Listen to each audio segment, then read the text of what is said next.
Assessment is this thing we know we should have in a learning program. But what is it, and how do we design meaningful assessments that tell us as teachers that a student has achieved the learning outcomes? I spoke with David Killian and Richard Buckland, who are the co-founders of Open Learning and also fantastic teachers.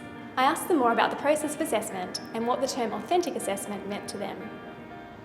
Assessment is a tool, I think, that we use to try and make decisions about what students have learned and the process of where they're up to in their learning and what they're ready to do next, and how they can then use the skills and the knowledge and understanding that they've developed through some sort of learning process. So it's a decision-making tool for others to look at students' learning experiences. I think what David said is spot on. I think assessment is not an end in itself. It's not really an important thing. It's only important insofar as it leads to something important. So it helps the student understand their learning, it drives behaviours, it gives useful information to other people, but it's not the end game.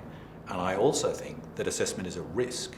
It's a danger to educators because it's something we're really familiar with and we feel we should do. So we can spend a lot of time doing assessment that can be dangerous, that can harm relations with students and can harm the student's relationship with their learning. So I think assessment's important because it's not important.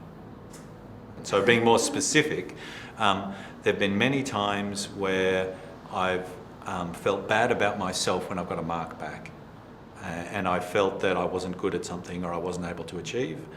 Sometimes in English, I remember I'd get essays back where I thought I'd expressed myself really well and had interesting ideas, and it wasn't what the assessor was looking for, and I was given a grade and told I wasn't very good. And other friends were given grades and told they did great stuff, and I felt they didn't really understand the book, and I did. And it was confusing for me that there was this misalignment or gap between what I felt I'd learned and the number I was being given. And I found that really demotivating at school. That actually made me not like English.